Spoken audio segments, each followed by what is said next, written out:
Good afternoon, everyone. My name is Catherine Carlton. I'm Executive Director of Orchestras Canada, Orchestra Canada, and I am joining you today from my home in Peterborough, Ontario, Nogajiwanong, the place at the end of the rapids. While we have staff and member orchestras across Canada, Orchestras Canada itself is headquartered on the treaty and traditional lands of the Mississauga Anishinaabe people covered by the Williams Treaty. May we work to uphold and honor our treaty commitments with gratitude to the longtime stewards of this land. Today's session focuses on Women in Musical Leadership, a newly launched program led by the team at Tapestry Opera with the inspiring mission to help change the long-standing gender imbalance in music direction and conducting in opera and classical music in Canada. We're here to learn about the training program that Tapestry has evolved in collaboration with an ever-growing number of partners. But we're also here to collectively consider the ways in which, to quote a phrase attributed to Mahatma Gandhi, our organizations can be the change we wish to see in the world. Orchestras Canada is honored to co-host this session with our colleagues at the Association for Opera in Canada, and I'd now like to turn the mic over to their ED and my creative and visionary ally, Christina Lowen. Over to you, Christina. Thank you so much, Catherine, for that welcome. Also, my esteemed colleague and fellow visionary. I'm joining you today from my home office in Toronto, Ontario, also known as Tikaranto, which in Ganyangeha, the Mohawk language, means the place in the water where the trees are standing. It's a privilege for us to work, live, and play on the traditional lands of the Wendat people of the island, the Anishinaabe original people, the Haudenosaunee people of the Longhouse, and the Mississaugas of the New Credit, river of the north of many mouths. Toronto is an international hub with many diverse people who call this place home. That being said, we recognize, support, and celebrate the enduring presence of Indigenous people on this land. I want to extend a warm welcome to everyone on this call, as well as to all of our Facebook Live attendees. We at AOC are delighted to partner with Orchestras Canada on promoting this event, which I see as one answer or a solution to a question we've been asking for so long. What is a practical way we can help increase the number of women in senior opera and musical leadership positions, administratively, artistically, on stage as directors and designers, and on the podium as conductors? And the truth is, none of us can do this alone, and we must all work together in a concerted effort. So we're excited to amplify this program to our member companies, and with the sincerest wish that you get involved, like the TSO and Pacific Opera Victoria today, and become a partner in this great program. This is an opportunity to make real and meaningful change, and we hope you'll join the effort. Thank you.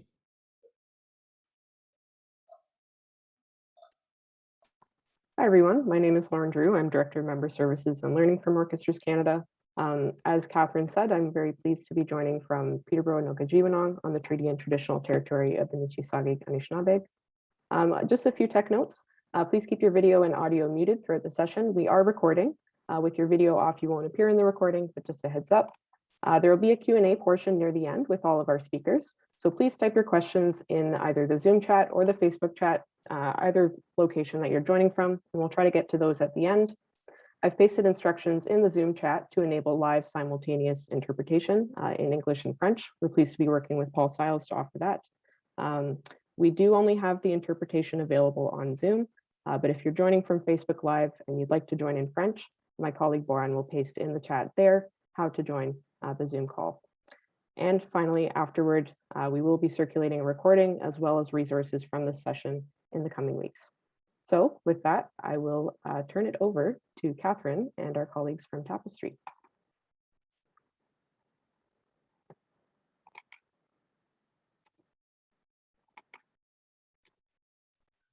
Well, that's the first tech flub of the day. I forgot to unmute myself. How exciting. It's such a thrill to get to talk with Michael and Jaime, two people who I look at as visionary leaders and really important people in the world, not just of new work development, but in artist development and in arts leadership across the country. So let's start with a really softball, but not necessarily softball question. Why was Women in Musical Leadership? Why did you create the program? and what problem were you trying to address? Great. Thanks so much, Catherine. It's great to be here. And it's a good question. I think it's certainly one that everyone is here to, because they're interested in the answer. Half of the best talent working in music are women, and yet around 5% of the conductors on the podium are. So, I mean, you add to that the fact that our cities are amongst the most diverse in the world, and yet our operas and orchestras have hardly any representation in musical leadership roles. So that is the, I guess, systemic problem. And we actually had a call through the Association for Opera in Canada with other general directors, and we were all talking about this problem. How do we find or hire or challenge the position of there not being that many conductors who are women? And the question was, well, who's out there? And the answer was there's sort of a couple people working, but really, what was identified as the biggest problem is that there's not a large body of people in the middle who we can give opportunities, who would be ready for the responsibility that the biggest opera companies have. And so it was kind of frustrating, because what happened in that general directors meeting is the call stopped without a solution. We just had said, okay, so there's these few people that we can hire. There's a bunch of people who would be great if they had had the opportunities to have the experience, 3-4 years of experience, so that we could hire them. And so I guess we can't do anything about it. And that felt really frustrating to us. So I came back to Jaime and we talked about it and thought, I think we could find a way to deal with this. Yeah, and sometimes it's as easy as hiring the people who are already out there. So there are people already out there, and so if you're in a position to hire those folks, do that. Be thoughtful about it. That's certainly one way to start addressing it. But the truth is that there aren't as many women and non-binary conductors out there, and so we need to find ways to cultivate that next generation so that that problem begins to go away. We know there is a ton of talent in there. How do we provide experiences and networks so that those people can start getting hired? And one of the solutions we came up with was, well, one of the things we have to do is make Canada smaller, and that means working together. We know that one organization on its own cannot address a problem so structural and seemingly intractable. But many of us working together, we know that we can. One organization paying for training and mentorship, that's a huge administrative lift. There's always the risk that you develop relationships within that one organization, but then if there's not a permanent position for you, it doesn't necessarily help you build relationships elsewhere in the world. So making Canada smaller, we talked to a bunch of experts as we were thinking about what the program might require. People who are female conductors who are working today who said, one of the things that would be really valuable is if it was more than 1 year, so that you had time to really develop your skills and build those relationships. It would be useful if there were multiple companies involved, so you get a variety of experiences. And so that led us to the last solution, which is to find partners and raise money. Which is where we're at now. So I do want to take this moment to shout out some very key players in this program. The Azrieli Foundation and Jason Van Eyck, who I believe is here, for being our initial partner. They were the anchor foundation who enabled this program to go forward from concept to reality in the first place. And our very first partners, Pacific Opera Victoria is our lead partner, and the TSO as our lead orchestral partner, and they have been absolutely wonderful. And together, that forms the basis of a program that spent a lot of time being hypothetical and suddenly is very real. This is so exciting. And, part of what I'm reflecting on is that for those of us who've been in the field for any length of time at all, we know that there have been studies done on particularly conductor development in Canada. We know that the Canada Council long funded a residency program for conductors to work in residence with opera companies, orchestras, choirs, and new music ensembles. Now, that program does not exist anymore, and here you are with something that is I think stands on the shoulders of some of those previous activities, and yet takes the work in some very different directions. So let's talk about our sort of place in time. I'm thinking about the collective energy, the Making Canada Smaller movement that you are spearheading. I'm also thinking about where we stand on the brink of what we hope will be the end of the pandemic, and the launch of, what comes next. There's been a lot of talk about building back better in all the ways.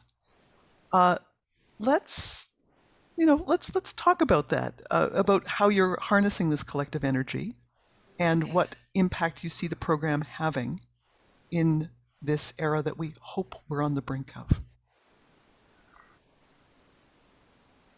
I was just gonna, I'll let Jaime answer this question, but I did want to sort of add one comment on making Canada smaller. So many of our great artists end up in Berlin or London, places where they can have a career, especially growing through opportunities to both assist at a high level and lead at small, lower and middle level things, really easily within one city, or at least within one area, where you could travel to a number of fantastic high level companies. And that's the thing that we identified as a major barrier. Talented people are getting opportunities, but in any given city in Canada, there's only so many, and so they take opportunities that do not increase their experience in conducting.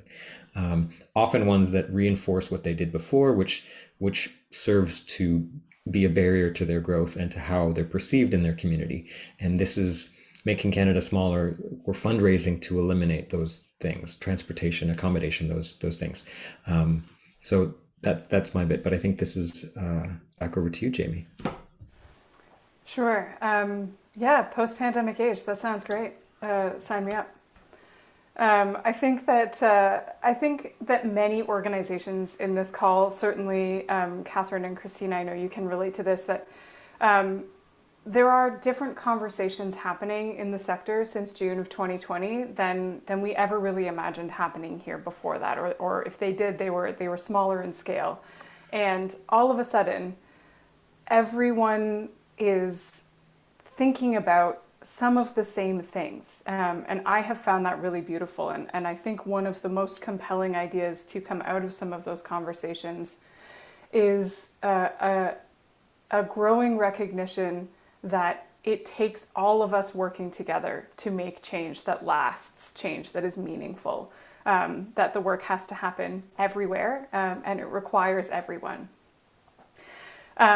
And on the flip side, some of that change has been really difficult to articulate, difficult to parse, especially the big structural stuff, and therefore it can feel really difficult to implement.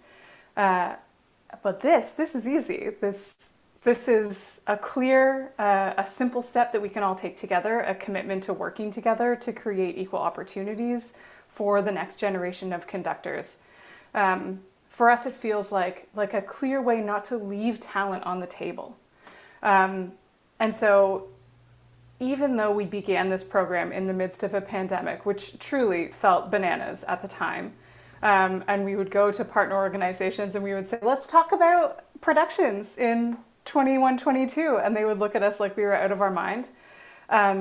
Those conversations still did continue to happen. And even though it felt difficult to know what was coming in 21-22 when we were still sort of mired in the summer of 2020 or the fall of 2020, we were met with enormous enthusiasm and a commitment to trying to figure out together what comes next. And it has been truly remarkable to see how many people have come on board. Even if what they were saying was, I'm in, I know this makes sense for us. I just don't know what we're putting on the stage or when for the coming season. But there was a real will, there was a real desire to contribute to the future of this sector in a way that makes it better for people and better for all of us. Okay, where do I sign up? I'm sincerely inspired by what you're both saying. So let's get into the vision thing and let's talk about the kind of change that you want to see happen. The vision for the program and how you see it impacting or shaping the future of musical leadership for orchestras and opera companies in Canada?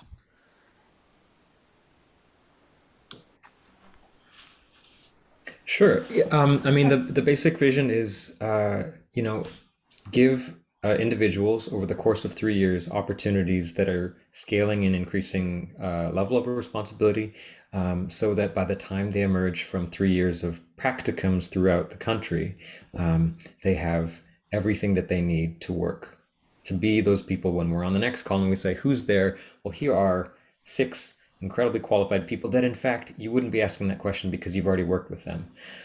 That is the basic vision, is let's put everything in place so that they get the kind of experience that conductors need, which is practical. They need to be in the room, they need to watch the best people, they need to take the podium themselves. And so that kind of divides into 3 areas, which are experience and opportunities, relationships and networks, and I think something that is pretty tricky, but shifting the way that we think. We as the leaders and in the sectors of classical music. So I think the one that I sort of started on, I'll address, is that conductors need to have a broad range of experience. We find even now that working conductors often specialize in orchestral or opera, and there isn't as much crossover as there could be, again, because we're not in Europe and we don't have those opportunities around every corner. We don't have 3 opera companies in a city and 5 orchestras. So what they'll get to do is work with opera, new opera, certainly Tapestry's here, new music, orchestral, symphonic work, chamber works, basically experiences of every kind of size and organization, looking for the places where they're really going to be able to cut their teeth on something, and have real on the ground and on the podium experience, working in the beginning mostly as assistants, but with some conducting opportunities, and then with each year or each passing month, based on how they've proven themselves to the companies that they've worked with, increasingly more and more opportunities to be on the podium. And Jaime, is there anything that you would like to add about your dreams, your vision for impact? Yeah, I mean, one of the things, their high-level visions require practical execution, but one of the things that Michael and I talk about a lot at Tapestry is that our overarching goal is to change the world. And so, at least our little corner of it, and that's the thing that really keeps me going. So I think our ultimate vision for this is that the sector looks different eventually, that we don't have conversations about female conductor or Black conductor or Indigenous singer or director, that there is true equality of opportunity, that we do the work now to get there over our lifetimes, and that it does change. That's our high level vision for the program. I think on a more immediate level, as Michael said, we hope to create qualified conductors who are ready to take the podium anywhere in the world. And for us also, I think one of the things that we're already starting to see, but that is worth identifying as a goal, is to weave stronger connections between the organizations across the country. We hope it leads to the creation of other programs, to new partnerships and new productions and new relationships that contribute to the health and well-being of all of our organizations and the sector as a whole. I think these are compelling visions, and I'm so excited about the place that you've brought the conversation already, since that initial conversation with the general directors. That's, again, imagination, leadership, courage, and thanks also to your funders and supporters for seeing the things the same way that you were, the opportunity and the imperative to invest time, energy, intellectual, and artistic capital. So thank you. I'd now like to pass the microphone over to Jennifer Cito. She's the program manager of Women for Musical Leadership, and she'll be talking with Rose Thomson, well known to many of us in the Canadian orchestral community, not only for her inspiring work as the music director of the Okanagan Symphony, but also Opera Kelowna, and also many lucky orchestras, choirs, and ensembles across the country. So I'll move off and listen with great interest to what you've got to say. Thanks so much, everyone. Thank you, Catherine. Hi, Rose. Good to see you. I think what we could start off by in this segment is maybe discussing a little bit of what a Wimmel placement entails.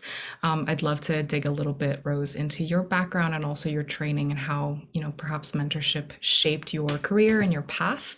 I'll start out by laying out a few basics of what a Wimmel placement for a partner organization involves. As you've heard from Jaime, Michael, Catherine, a big part of the work involves hands-on training and practical experience. So as part of a partner placement, conductors that are involved in the Wimmel program get the chance to assist, observe, take part in, and lead rehearsals for projects that are happening at our partner organizations. We take on partners that are involved in, like Michael said, new creation projects, community-based music making, symphony, opera, dance, ballet, hopefully the full gamut of it, to give really conductors a full range of experience.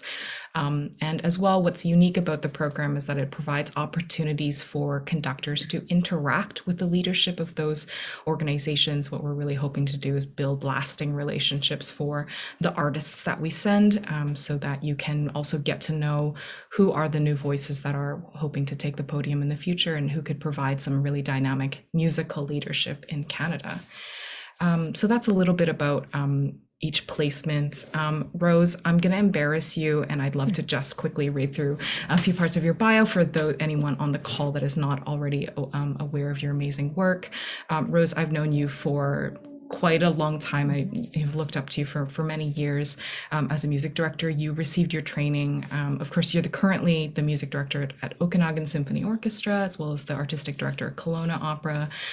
You did your training through the Banff Centre, U of T, CPO, where you were the resident conductor, and for many years you were assisting, of course, Richard Bradshaw at the COC, and with lots of work with Maestro Bramwell Tovey.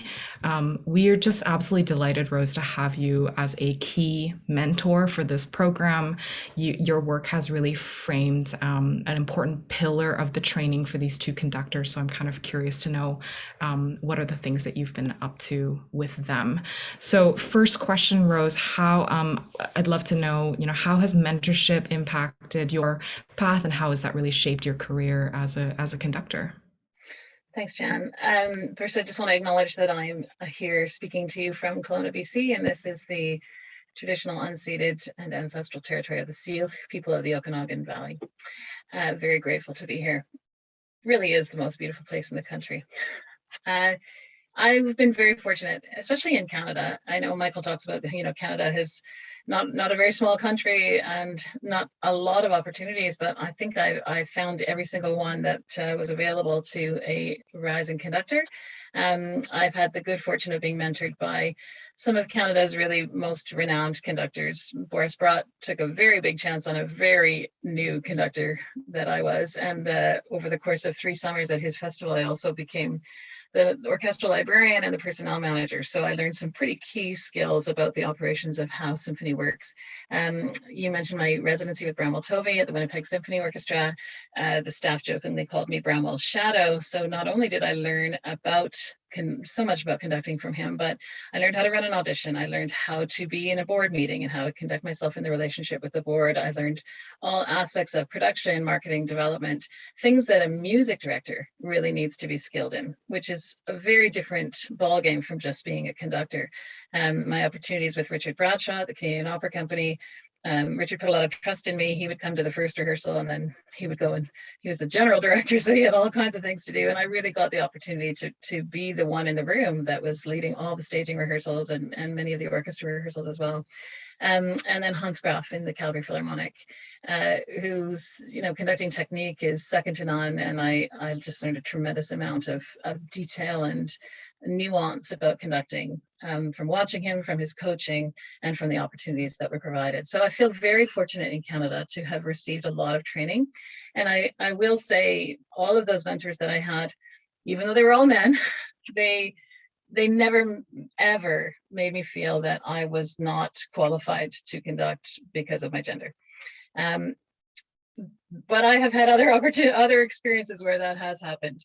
I think that what's really important to me in mentorship is not only finding ways to, work on technique and work on score preparation and work on rehearsal planning, and how you're going to, conducting a piece and rehearsing a piece are two very different things. Understanding the psychology of the orchestra, really knowing how to prepare for that. But ultimately, if we're going to create great leaders, and if you're going to be a really effective leader on the podium, you must know who you are. You must come to the podium with all the confidence that you can bring. And that confidence needs to just bump right up against arrogance, but not go any further. It needs to be that you feel that you know more about the score than anyone in the room. And that takes a lot of preparation. But it's not just the physical act of preparation. It's not just all the multiple decades of musical training. It really does have to be that you feel you belong there. You have to feel that you have a right to step onto that podium. And I think that's where women have really struggled in the past, and I would say even today, because of the representation, because there still is a mindset. It's much better now than it was when I started out, but there still is a mindset. I still hear things from people that say, well, can a woman really be a strong leader? And I say, have you met Angela Merkel? I mean, it really is maybe a different style of leadership, but I would argue that to stereotype what a man does and what a woman does as one of two things is to see the world in a very black and white way. And people, we want to develop human beings as leaders. And I do think that we will get to a place, as Jaime says, where I'm not being described as a female conductor. I'm just a conductor. I happen to be a woman.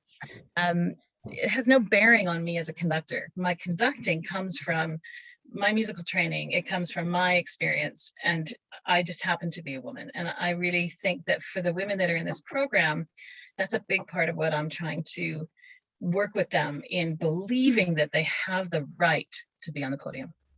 Incredible. That really echoes the words of Nadia Boulanger. I think she was the one that said, I've been a woman for well over some years, and I have since then gotten over my astonishment. So I think part of the amazing work for this program is really challenging that bias, challenging what we see very naturally as a leader in the room. And that's really, really thrilling. Thank you, Rose. It sounds like from what you were saying, through your training and your mentoring as a young conductor, it was really the combination of skills, developing skills, different types of skills, but getting the experience, having mentors that entrusted you with a high level of responsibility, developing relationships with all of these orchestras. You have gone on to lead all of, many of Canada's leading orchestras and companies, but also this feeling of belonging, which I think is really, really wonderful, really great to identify. I'm going to jump back to, I'd love to actually get into Opera Kelowna. Opera Kelowna, for our guests in the room, as Jaime was saying, it was quite challenging to plan this program in the midst of a pandemic, in the height of what was happening around the world and in Canada. But Opera Kelowna holds the distinction of being the first in-person placement. Rose, I kind of want to talk to you about what conductor Jennifer Tung, who you'll all meet later on in the call, what was her role as the Wimmel conductor as part of this placement, and how did that function? Thanks, Jen. It was great having Jennifer here for the week, and Jennifer and I had worked together already. In fact, with Tapestry Opera on Shauna Divot, Jennifer was assisting me, so it was an easy jump in because we already had an established working relationship. Of course, Opera Kelowna for 2 years in a row, like everybody else around the country, has had to cancel our main stage productions, but we were happy to be producing a very sort of popular concert of greatest hits, arias, and ensembles. So Jennifer is also a very accomplished pianist, more accomplished than I, but we shared the piano duties. She had the bulk of them. And so we tried to create some opportunities for her to also be at the podium. So in rehearsal, even though the quartet didn't need a conductor for, we were doing Rigoletto Quartet, we had Jennifer conduct them in the rehearsal, and we videotaped it, because then that allowed me to watch the video with her. And it's very painful to watch your own videos of yourself doing anything, but also conducting on your own. But it's very helpful to watch it with someone else, because they not only point out the things that you can be working on, they point out the things you're doing well too. So that was sort of the only opportunity we had for Jennifer to actually conduct. But all the other various aspects of leadership and musical leadership, we were able to explore. We spent quite a bit of time working through some board dynamics that Jennifer was dealing with on a small ensemble that she works with in Ontario, that I think she found very helpful. And I was able to share a lot of my experience and find some ways that she could, so we role modeled those things, because it's a huge part of the job being a music director is dealing with a board, and there's no school for that you really just learn that on the job.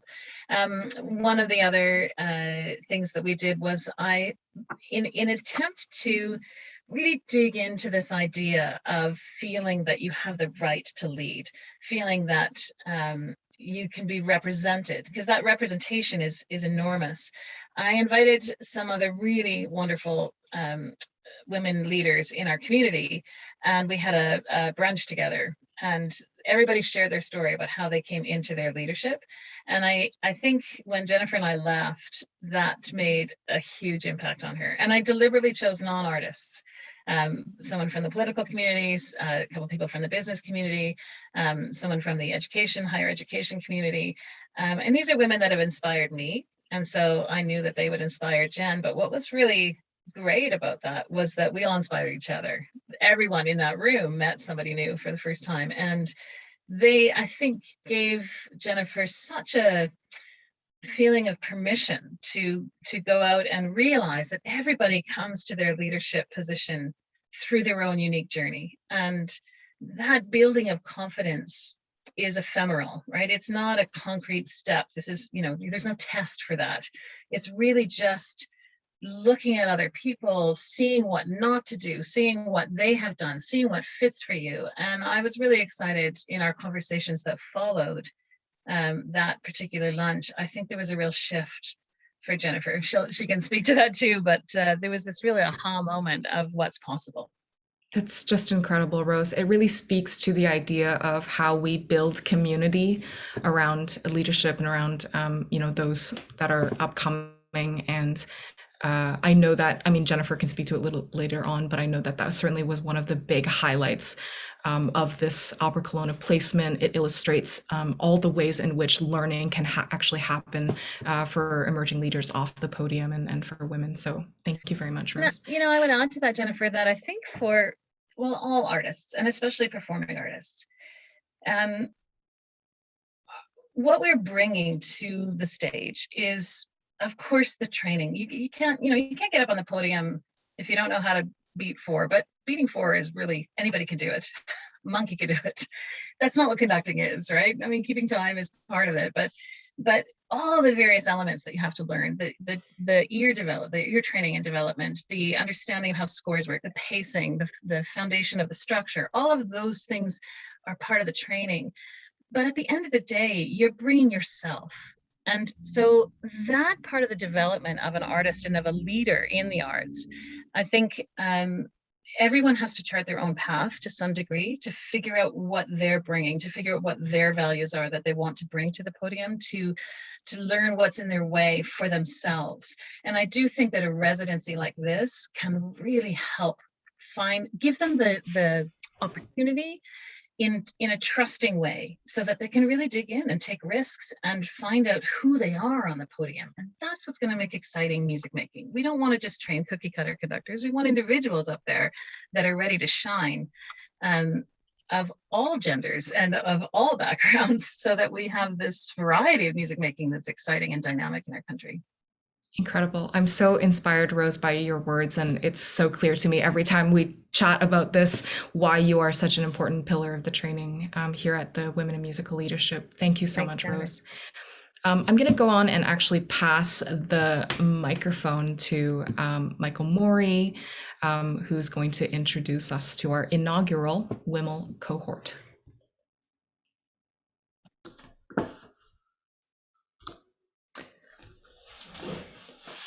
Well, it's my great pleasure to welcome Julianne Gallant and Jennifer Tung. Julianne Gallant is a conductor, pianist, and coach, and has been based in the UK for the past 8 years, where she trained at the National Opera Studio and the Guildhall School of Music and Drama. And she has conducted a whole bunch of fantastic pieces, including Carmen La Boheme, Tosca Traviata, and is also an Opera Awards Foundation bursary recipient. Has taken part in conducting courses at the Royal Opera House, as well as studying with Alice Farnham, Jessica Cotis, and Sean Edwards. Jennifer Tung is more familiar to the Western Toronto. I believe this is Julianne's longest stay in Toronto currently, which is previous record was 4 days, and now Julianne's been here quite a few weeks. Jennifer Tung, however, is the artistic director of Toronto City Opera, the Mississauga Children's Choir, and the assistant conductor of the Mississauga Symphony. Jennifer is an accomplished singer and collaborative pianist, performs regularly with orchestras, and has served on a number of faculties. Jennifer debuted with the Hawaii Performing Arts Festival conducting their production of Mikado in 2017 and Sweeney Todd in 2018, I believe. And here in the Toronto area has conducted Traviata with Opera York, as well as Hookup with Tapestry, and assisted Rose on our production of the award-winning opera Shauna Divot. Jennifer is also on the faculty of the Glenn Gould School. So welcome, Jennifer and Julianne. I guess I want to start out with a little bit of a question that that we've talked about a few times in different ways, but what both of you are pianists who worked in opera in different ways. What was the moment when you knew that you wanted to be a conductor? And I'll start with Jennifer. Okay, so hello everybody. Thank you, Michael, and very nice to be here. Yeah, my story of conducting is a very long one, but I think to concentrate on the one moment when I realized, so this was shortly after I had started working with the Mississauga Symphony, and Dennis Mastromonaco, who is the music director of the symphony, we were doing our very, very first production of Carmen. And as a professional singer, which I've spent much time on the stage, singing with orchestras, as well, he offered me either to sing the role of Michaela or to be the assistant conductor for the show. And I remember the moment like it was yesterday, and without actually passing through my head and thinking about what I wanted to do, I just said, well, of course I wanted to conduct. And when I went home after that night and really thought about what I said, I realized that at that moment, of course I loved being a singer, and I still do. I still love being a singer, and I love being a vocal coach, but conducting is really what feels like home to me. And at that moment, it was very clear that that was the direction that I was going to continue to pursue. And now I'm here. Thank you. Yeah. Thank you, Jennifer. I think it's always interesting when the world shows us what we want to do, sometimes more easily than we can reveal it to ourselves. Julianne, how about you? What led you to conducting? Yeah, so after I graduated from the Guildhall School of Music in London, I was studying as a collaborative pianist there. I started working in the world of fringe and small scale opera in London, so I did a lot of work with companies where I led the productions from the piano, either just playing myself or playing with a couple instruments. And there's a company that approached me to ask if I could conduct their production of Orpheus in the Underworld, and it was just going to be piano and 4 instruments. And I thought I can probably figure it out. It was quite a small company. It was felt low stress. It's a nice place to start. And then as soon as I conducted the dress rehearsal, I thought, oh, okay, well, I guess I have to change my entire life now, because I knew right there in the moment that, as Jennifer has said, that felt like home to me. And it felt like it definitely was what I was going to keep doing for the rest of my career.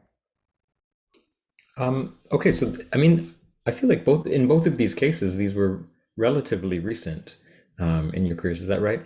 So what changed, or what have you been able to change before this program in order to start to make this dream come true?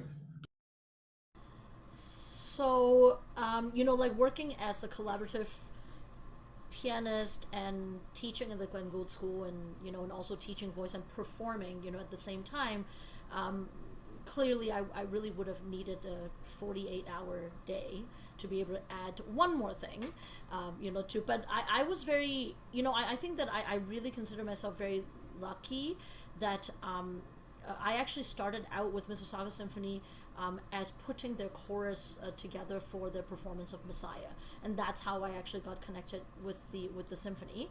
And then I really fell in love with watching rehearsals and really getting the process. And so I was very fortunate to have a chance to be part of the staff and be the assistant conductor. Actually started with the youth symphony, and then eventually moved on to the adult orchestra.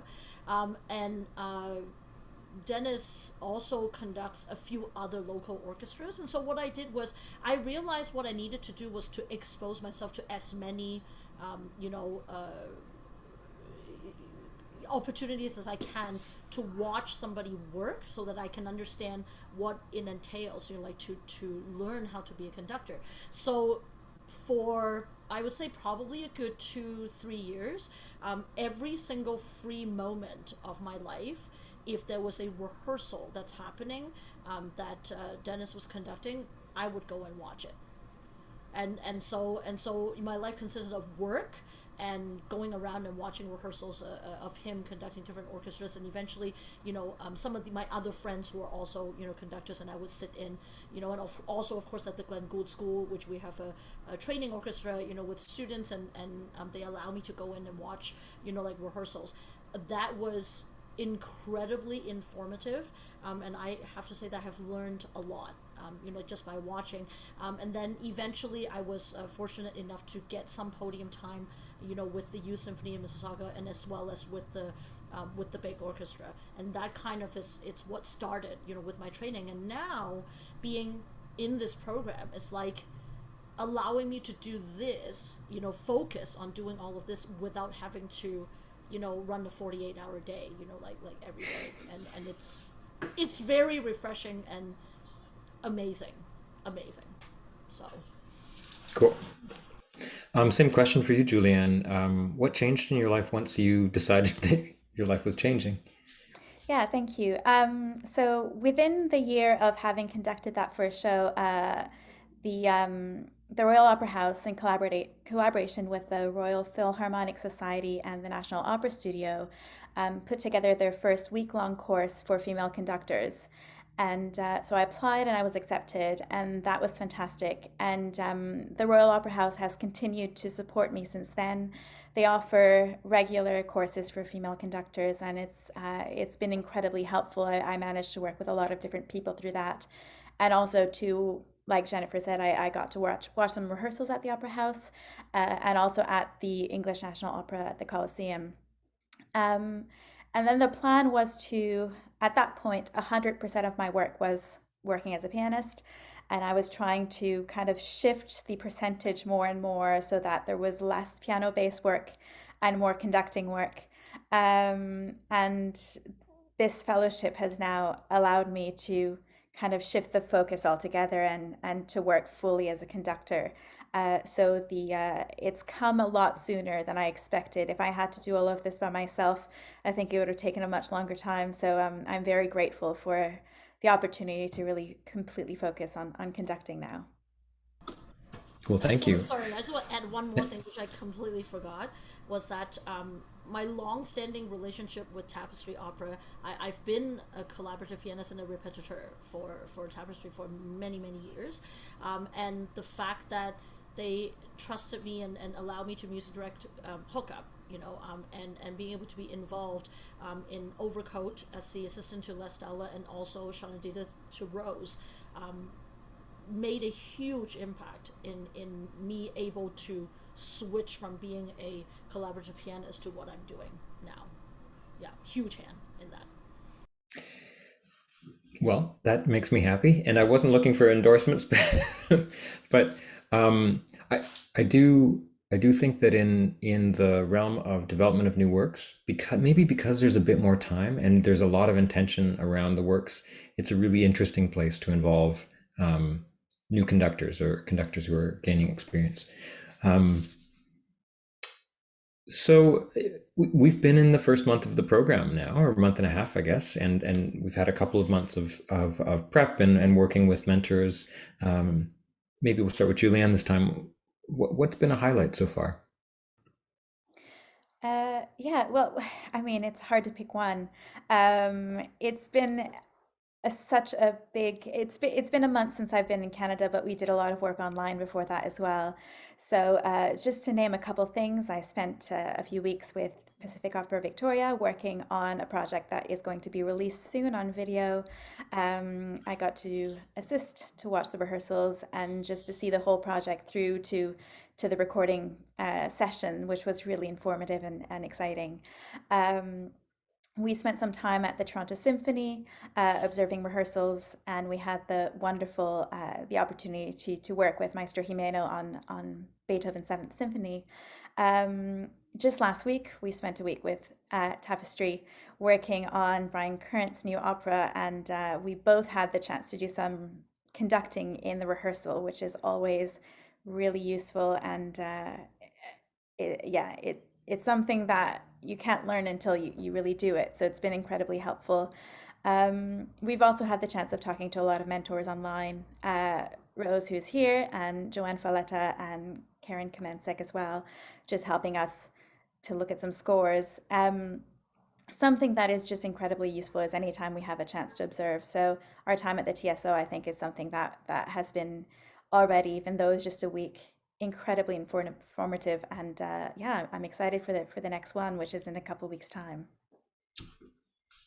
Cool. Yeah, certainly, and I know both of you coming from the world of opera first, that's or collaborative piano and opera, that the exposure to the TSO is invaluable.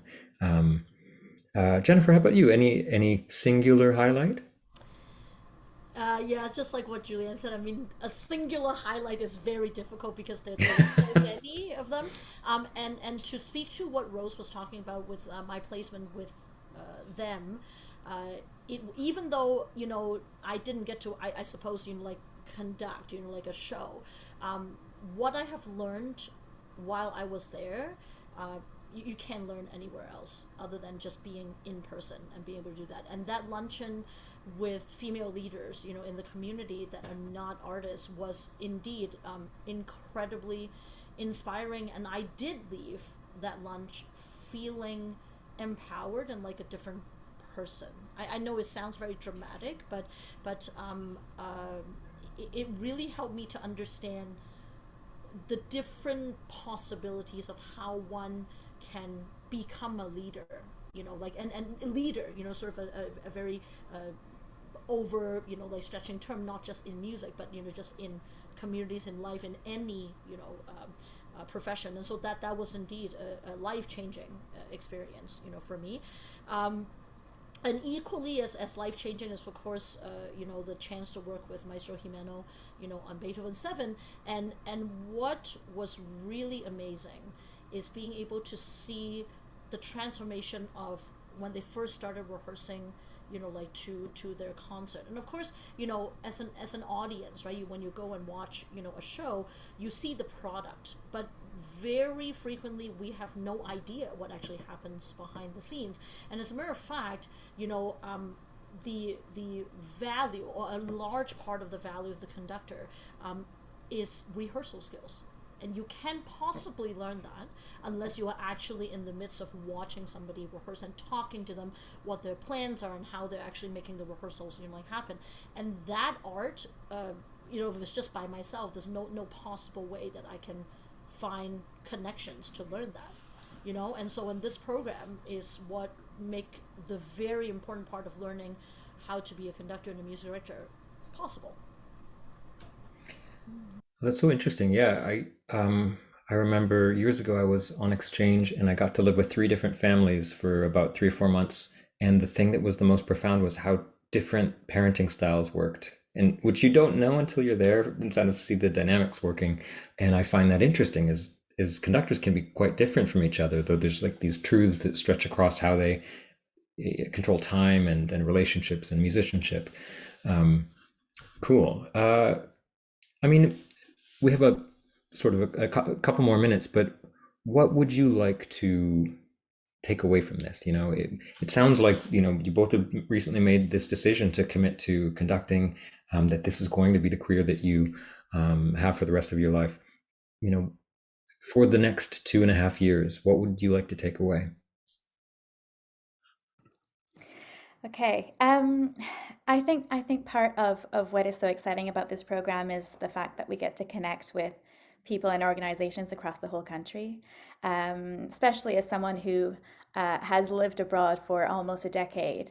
Being able to come back and to actually meet people who are making art in Canada is incredibly important to me.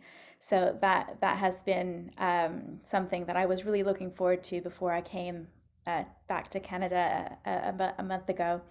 But as well, just as we were saying before, just seeing the process of putting something together, seeing what happens at the beginning of the rehearsal and seeing it through, seeing how different conductors talk to the orchestra or things that they don't say, things that they just show, having an idea of what happens backstage, seeing how boards are run, things like that, just getting a sense of the global job of the conductor and music director so that we feel that we are prepared to enter the profession as a conductor rather than as a pianist in 3 years and understand the different facets of the job. I think that's something that really drew me to this fellowship when I saw the posting.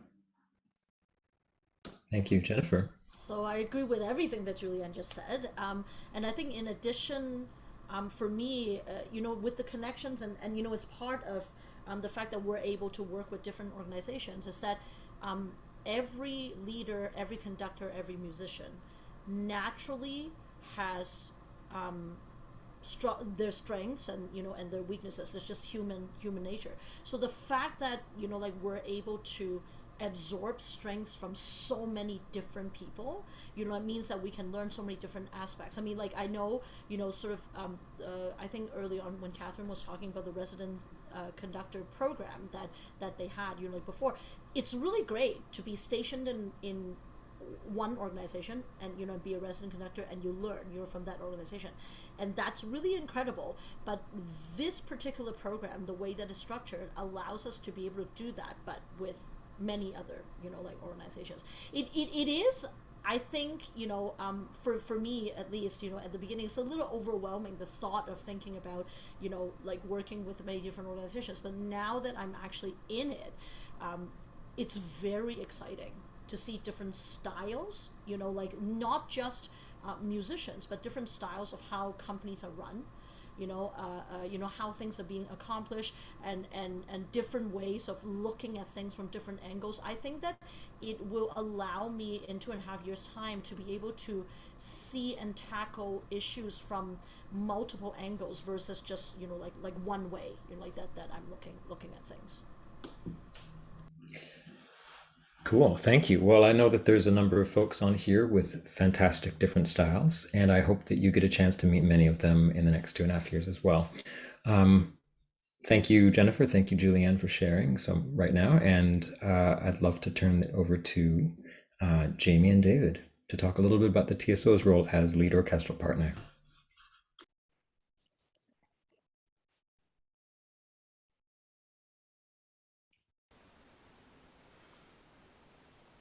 Hi. Hi, David. How are you, Jaime? I'm good.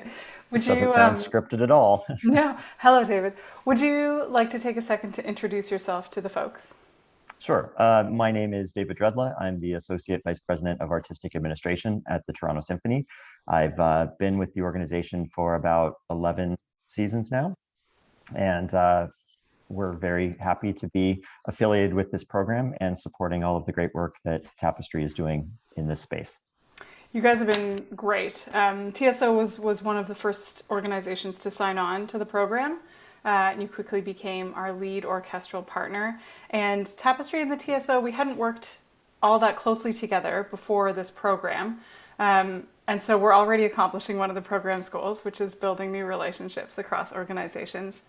So a lot of the people who are here attending this call are representatives of organizations that we are hoping to bring on board as partners and expand the network of opportunities for the conductors. And so one of the things I think we're hoping that you'll be able to share is the program from a partner perspective, why you came on board, like what kind of conversations and decisions you had to make, what you're hoping to get out of it. So without obviously giving away anything confidential, tell me a little bit about the kinds of conversations you had at the TSO when you were deciding whether or not you were going to come on board for the program. Yeah, I was searching back through my emails to see when we were first approached about this, and it was actually at the end of the 1819 concert season when some of this was initially being formulated. And at that time, we had just brought on a new CEO, didn't have a music director. We were in the midst of redesigning a strategic plan. We were revamping our education and community engagement area. So we had so many things that were changing. And we were honestly a little concerned about, should we be taking on yet another new thing when there's so much else that's unknown? And we mulled things over, and I think we were all very excited about what the program goals were. But quite honestly, another thing for us, we have a very big conducting staff. We have 7 titled conductors, all of whom have contractual responsibilities in our classical pops, education, youth space, and we didn't know if we'd be able to create consistent opportunity for what will be 6 more conductors when the program is in full swing. And so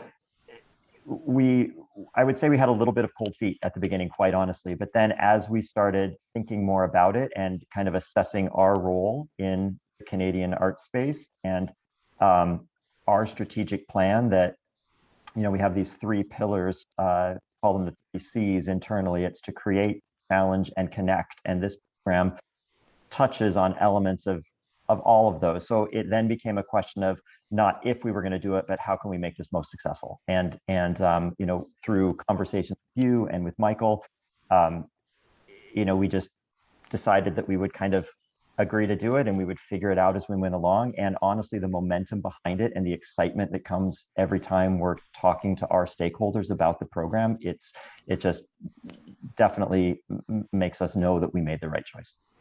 What kind of, when you talk to your stakeholders, what are they excited about? They're excited to see, I mean, obviously diversity, equity, inclusion is a huge part of every conversation right now. And for us to be able to cite this program amongst our work in that area is excellent. We have some funders and supporters that are specifically geared towards gender equity. We have others that are wanting to support young and emerging artists. So, I mean, right there, we have multiple angles how we can position this program to show our commitment to helping the next generation of artists. What's you've been a real driving force, I think, on the TSO side. I can see that you're sort of looking for ways for the conductors to be involved and finding new opportunities, and that's been really valuable. So for you, like, what's exciting for you about the TSO's involvement? I think it's being part of a solution, as you and Michael started the conversation. You know, recognizing that some of the work we're doing now, we may not see an immediate change in our industry, but you have to start somewhere, and it feels really good to be part of setting a foundation that 10 years from now we could go back and say, yeah, we were part of that. that was, something that we all accomplished together. That's really great. I love to hear that. That's what's most exciting for me as well. And I think that these kinds of conversations can be challenging at this time, where we're going to involve ourselves in a new program. We're going to add an assistant conductor. Perhaps we haven't had those before, or we already have 7 conductors on staff. How can we justify this? But the excitement of knowing that that we're taking steps along a road that will change things for the better. For me, that's what keeps me going, for sure. And I think also, if I may, no, go ahead. Yeah. For the other organizations that are maybe contemplating, should we, shouldn't we, can we, can't we? It's also really helpful to think about that none of these organizations are doing it on their own. Like we would quite honestly say, no, we couldn't sustain a program if the TSO was the only one that was doing it. But knowing that, through the work that Jennifer Cito's doing, I have seen her spreadsheets, and I think Jaime, just organizing the assignments and the residency opportunities for everybody, it kind of takes some of the pressure off, knowing that if we're not able to address a certain area of the curriculum, there's another partner that can be guided in that direction, so that cumulatively we can make sure that the opportunities for the fellows and the cohorts is as robust as possible. Yeah, definitely. I mean, that's the thing about this kind of far-reaching change, right? Is it really does take us all sort of pushing together. So speaking of those opportunities, Jennifer and Julianne talked a little bit about their time at the TSO already, and there's more coming up. So what are they going to get to do with your organization for the next year, I guess, is probably as far as we know. Yeah, so they'll be back with us in just a couple weeks, as Julianne mentioned. They'll be observing Gustavo prepare 3 different programs for the orchestra. He's doing 3 programs over 2 weeks, so they'll be part of the rehearsal process for that. They'll also get to kind of shadow our resident conductor, who's also our cover conductor for these programs. They'll be in some closed door meetings at rehearsal breaks to talk about some balance issues and what instrument needs to be addressed, some of the fun and juicy conversations. Not that anyone in the TSO ever needs to address anything. Oh God, this is recorded. I'm just kidding. But then we'll also, during that stay, we're going to connect them with some of our different department heads across the organization. We have a predominantly female executive leadership, and so we want to connect Jennifer and Julianne with our heads of marketing, communications, development, finance, education, pops and specials, not only to learn a little bit more about what they do in a major symphony orchestra, but also learn about the career paths that these influential women took to get them to senior positions at the TSO. It may happen in November, it might be later in the spring. We're also going to have them work with our composer team. We have an affiliate composer and a composer advisor to coach some new scores and to kind of look at how some contemporary music is approached through their lens. And then in the spring, hopefully in May, Jennifer and Julianne will get an opportunity to lead the full orchestra in a portion of a rehearsal as we're preparing the world premiere of a song cycle for Barbara Hand. That's super exciting. And so it's a mix of on podium and conducting specific and other kinds of learning and connections that we're trying to make sort of well-rounded conductors who also have a sense of how the organization runs. Yeah, I'll make a note. The Beethoven 7 coaching that was referenced, that was actually not with the full orchestra. That was in a 2-piano, 4-hand reduction by Ernst Naumann.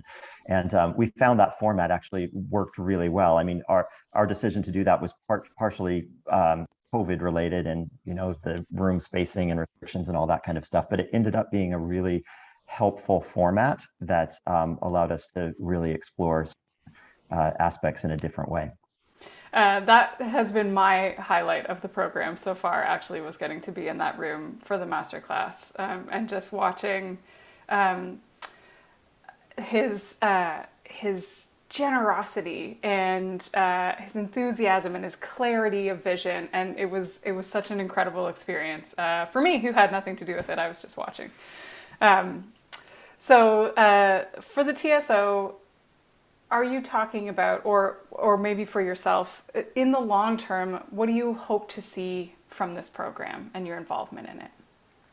I think I'll echo the same goals that others have said. I mean, in the short term, we hope that program just kind of gains some attention and makes more young female and non-binary conductors want to get into the field and be excited about it. And then in the long term, a decade or two from now, we'd love to feel like we were part of something that really ushered in more equity on the podium. I love that. Is there anything else you would say to partners who are considering joining, who I hope are considering joining? I mean, there's really no reason not to be part of this. It's you can kind of craft it into whatever works best for organization, and I think being associated with a solution to a very large industry problem is a great thing.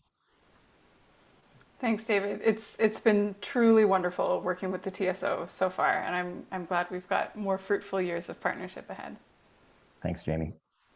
I'll invite everyone, all the speakers, to turn their videos back on, and we can do some Q&A.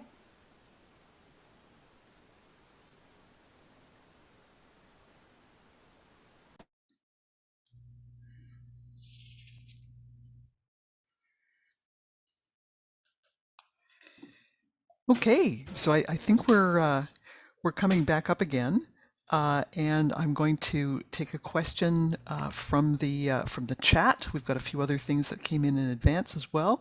So we've got a question from someone who's a PhD student at Queen's University, studying women in leadership positions in the Canadian music industry. Her work is grounded, or rather their work is grounded in classical music, but they're interested in thinking about how this might transfer to other genres. Do you see Wimmel potentially influencing programs, discussions, partnerships in other areas? Let's start with that one, and another follow-up to come. I can offer that we've definitely thought, hey, if we can do this for conductors who are women, we could also do this for any other talent that we know needs development and needs opportunity.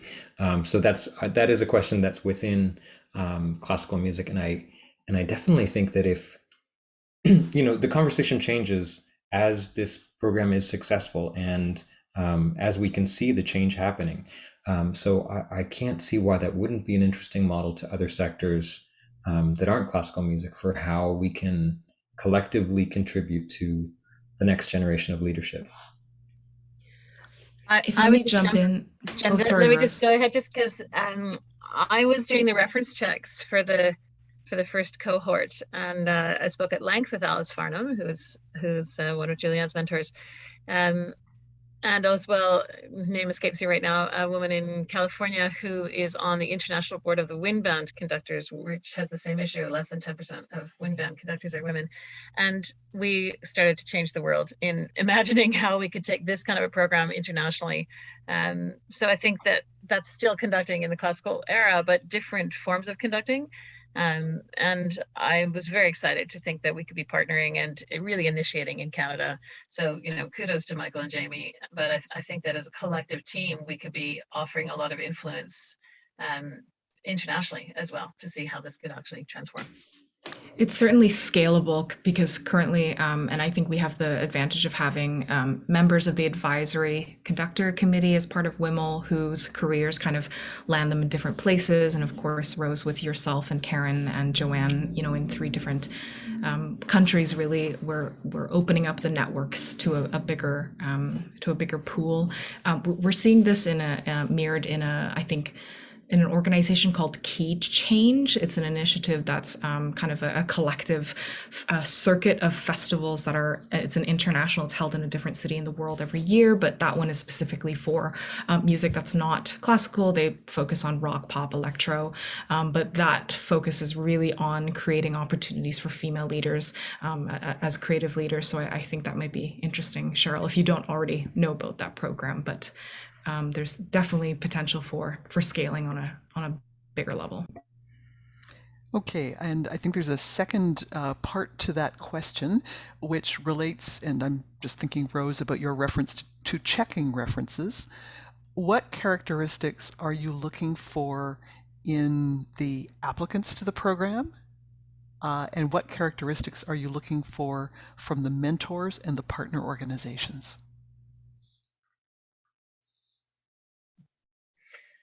Jaime, do you want to step into that? Or do you want me to speak to it? I think you can take this one, Rose. Well, I can speak to the characteristics that we were looking for the participants. Clearly, a high degree of musical education and accomplishment. You cannot be a conductor if you're not an accomplished musician already. But I think it was pretty easy to see the sort of top level from resumes and watching video. This is not a program for a beginner conductor, because there is an expectation that you're going to be standing in front of professional musicians fairly quickly. So we really were looking for people that had some experience already, though we hope that knowing the program's out there, it inspires those to find other opportunities to get their feet wet in the profession. But once we got to the interview stage and the reference checks, it was also about how the passion came through. It was about having their own understanding of how they thought the program could really work with where they were in their life at that time, so that they were really, it was about being the right fit for the program as well. And that came pretty clear, that Jennifer and Julianne were both really at the right place in their life to make use of this opportunity, to really dive into it and not sort of just do it on the side, or they weren't really sure. They were super committed to having the opportunity to get to meet all these people and be ready, both musically, but also I think in their personal lives. Okay, and how about the mentors or the partner organizations? What characteristics are you looking for from them? I can speak to partner organizations a little bit. So certainly one of the things that we're looking for is a genuine desire to contribute to the learning of the next generation of conductors. It's an easy program to sign on to, and so we're looking for people who are not just interested in signing on to say that they have, but who are genuinely committed, and who will look within their own organizations for other ways that the conductors can be involved, who will see additional opportunities for learning, and who are collaborative and transparent and excited about the possibilities of the program for the sector.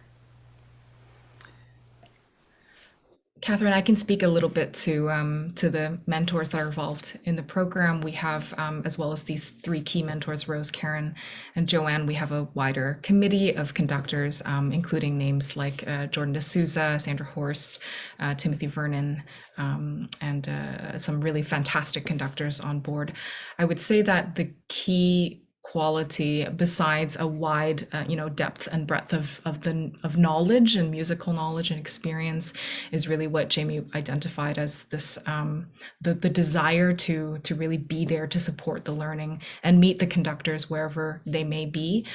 It's a really innovative style of training program. This is not a university program. This is not a degree program, but it's really based on those really authentic relationships between the organizations and the musicians leading this mentoring. So that key quality is, I think, something that runs through all of our mentors that are involved.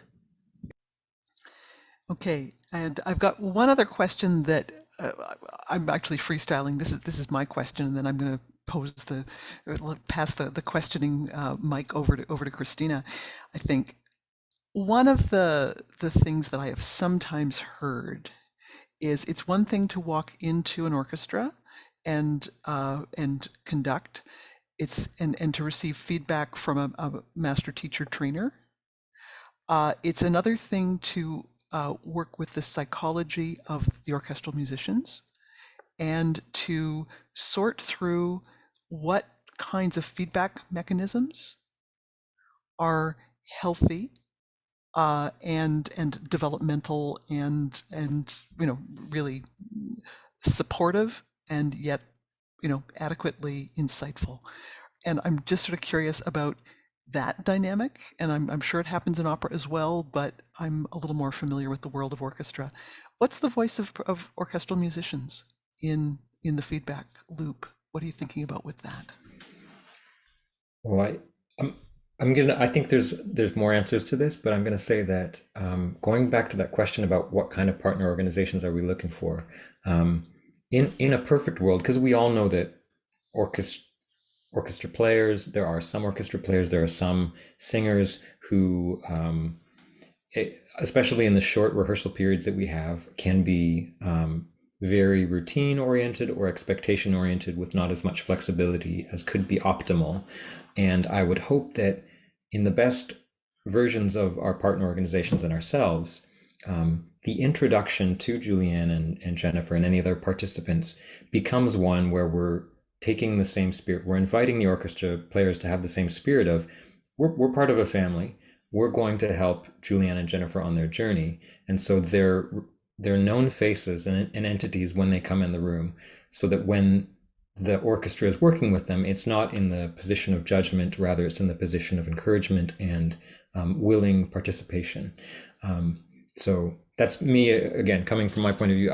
That's a very optimistic look, but I think that can be possible at a number of organizations. I'll echo that. I think actually Jennifer and Julianne were part of a program we call Explore the Score, where we read works by four kind of early career Canadian composers last weekend. And following that session, we sat with the composers, with three representatives from the orchestra and some other folks giving feedback about the scores. And we had a section violinist, our principal percussionist, and our principal trombone. And I think Julianne and Jennifer will agree, the spirit with which the feedback was offered was through a very positive lens, encouraging, offering some opportunities to consider things in a different way, but not coming at it from a this is the way something must be, you've done it wrong, fix it, or we won't play your music again. Great. Our greatest resource is indeed the musicians, and it's thrilling to hear that their engagement in that work. Christina, I think you're going to pose the next one. Yes, thanks. So I'm just keeping an eye on the questions from our Facebook Live attendees. There's a question for Jaime. What is the process for organizations and orchestras to join the Wimmel program? What a great question. So you can reach out to either Jennifer or myself, Jen Zito, to be clear, or myself. Our email addresses are both on the Tapestry website, and they're in the package that you would have been given. I'm not sure if that went to Facebook people, but we're easy to find. And so we will have a conversation with you about what your upcoming seasons look like, where we think the conductors might fit in, what the parameters for involvement are, and then when we come to an agreement about all of those pieces, we sign an MOU and we put you in the schedule, and then away we go. Do you want to add anything to that, Jen? No, I think that covers it all, and really looking forward to having conversations with the partner organizations that are present, and also, creating a little bit more community around this discussion is really exciting. So thank you for being here. For sure. And I guess I just want to add, even if you're not certain that the current fiscal year that you're in, or that your current season is quite right, please do still reach out. We can talk about future seasons, and we'd love to meet you anyway. Great. So I've got a question for our two conductors. And it really relates to the role that education and community engagement plays in your own thinking about your careers, the work that you are doing, the work that you want to do. Recognizing how vitally important many of us find this work. Curious to get your take, the things that you would like to do, the particular spins that you would be interested in bringing to this work as our leaders. I'm trying to, okay, Jennifer, you opened your mic. Oh, no, Julianne, you did. Okay. I think, Julianne, you pressed the buzzer first. Okay, okay. So community work is something that has always been really important to me. It's something that I participated in actively as a pianist throughout the whole time I was living in the UK. I've done a lot of work with people who have dementia, playing in care homes, getting people up and dancing and singing along with us. I've done some workshops in schools, and I feel like that is kind of central to the work of the musician. I don't. I think one of the big reasons that music exists is so that we can connect with our community, and I don't think music should be lived in isolation from the people who are living out in cities where organizations are based. So I think that I see community based work as something that is going to be hopefully integral to my entire career as a conductor. And to be at the heart of what I do alongside making some high quality music.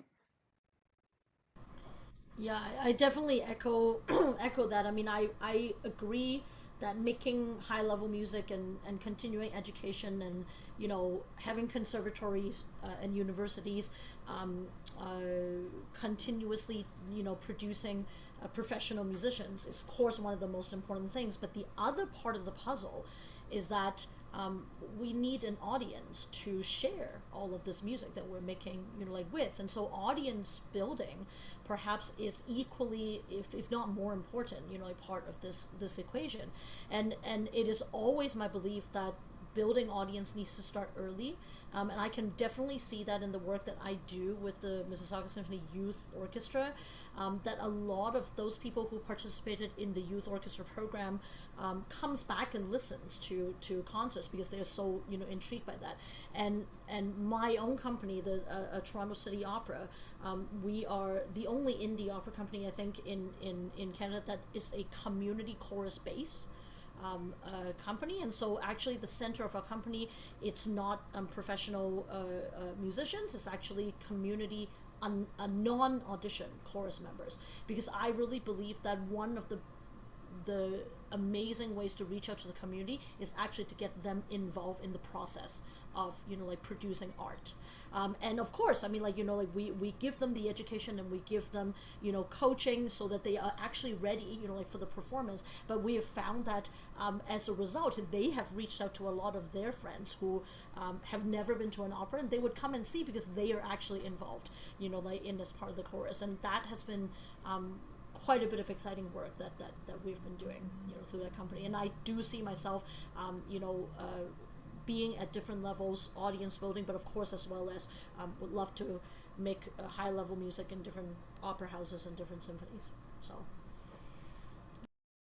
Catherine, can I just jump in and add 2 cents there? I mean, I had the great fortune of working with Bramwell Tovey, and I think when a music director lives in the community, I really learned that from him. And I learned it from John Brotman, who's a name that you will know, that engaging with your community is part of the leadership. So I'll share a little anecdote. When Jennifer was with us in Kelowna, we were driving from her hotel downtown, and we kept passing a little roadside stand that had a handwritten note that said Turkish baklava. And so finally we stopped and we bought some Turkish baklava from this little roadside stand. And there was a lovely woman and her 3 daughters that were various ages that were selling. And so I engaged them in conversation, and I found out that the kids all loved music and that they'd been in Kelowna for 2 years, and that they were really interested in playing instruments, but they didn't know what instruments there were. So we had a little conversation about what instruments there are and where do you go to school, and oh, this music teacher you should check out. And you know what, we have a youth orchestra. Here's my email address. Please stay in touch. And then Jennifer and I got back in the car, and Jen had mostly been quiet watching this engagement. And I said, that's community engagement. Always, always, always opportunities for community engagement. As well as baklava, which should never be downplayed as an important factor. And it was fantastic baklava. Okay, winning, I think, is the term there. Another question for our conductors. What languages do you speak? Are you comfortable working in? Okay. I was very fortunate to have grown up in the town of Shediac, just outside of Moncton in New Brunswick, which is almost completely bilingual. So I grew up speaking French at home and speaking English out in the world. So I'm equally happy in both of those languages. I've also, in my time working with singers, have studied a lot of German and Italian, and can definitely get by. In both of those languages. I've also recently taught myself to read Hebrew, which is a little bit less useful in opera, but it's been a lot of fun. And I also note that the name Galant is a fine Acadian name. While there may be some comments about the kind of French spoken in Shediac, you won't hear them from me. Thank you very much. I appreciate that. Well, we must honor the home of the world's largest lobster statue, I believe. Le Gros Homard, is that it? Yeah. That's right, Le Gros Homard. Jennifer, your languages. Yeah, so I come from a different background. So I grew up in Hong Kong. And so actually Cantonese and Mandarin are my mother tongue, and I speak both and are comfortable, in both. So English is actually my second language, and I feel clearly comfortable in English, and I have started, working on Italian, and hopefully, will become fluent. But I can get by if I have to. But I am unfortunately not fluent in French, but I would like to learn that in any other spare time that I may have. So. And those 48-hour days that you've been cooking up for yourself since you took that first step on the I shall conduct ladder.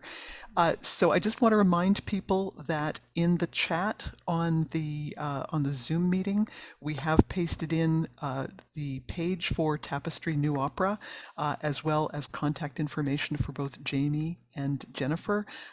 So please do check that out. We'll make sure that our folks who are monitoring Facebook are sharing the information there as well.